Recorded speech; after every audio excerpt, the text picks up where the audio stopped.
you could bring an end to this, couldn't you, you and your colleagues, by just voting for the deal?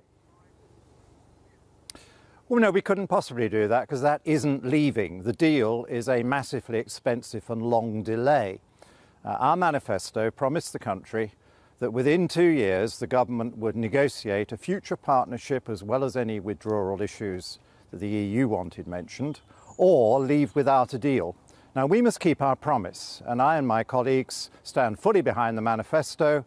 We hoped our Prime Minister did, and I would urge her tonight to join us in upholding the manifesto, taking us out proudly on the 12th of April and agreeing any remaining things that need agreeing so that we have a smooth exit. There is no cliff edge, there is no disaster, and we will have lots of money to spend, and we need to spend the money urgently to give our economy a boost at a time when the German and French economies are ailing and the Italian economy is in recession. They've just gone round you. That's the truth, isn't it? The government is now talking to the Labour Party.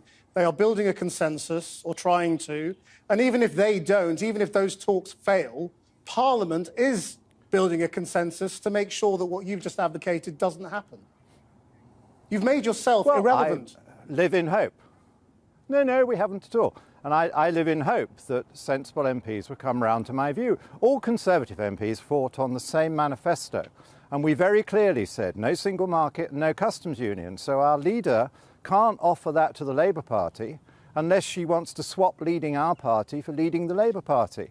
200 Conservative MPs either voted against any delay or abstained against allowing any delay very recently. We all know that we need to keep our promise. We should have kept our promise to leave on the 29th of March, and we urge our Prime Minister and leader now, don't embarrass our country, take us out, and let's have a free trade offer to the EU, which would be really good. Never too late, because they always said you can only negotiate free trade once you've left. Let's table it and let's get on and do that, and then we wouldn't have to impose tariffs and new barriers at all. I mean, why do you want to talk down the one thing that most of the public now actually want? My idea is by far away the most popular, much more popular than the withdrawal agreement. No, let's just correct that complete error that most of the public want no deal. It's not true. There's no evidence for that. Where's the evidence for it?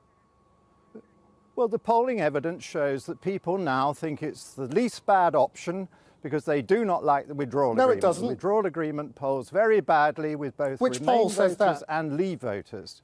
To a Remain, well, all the polling that I've seen, the Comres and so forth, it shows that the Remain voters think it'd be obviously better to stay in the EU from their point of view, and Leave voters don't think it's leaving.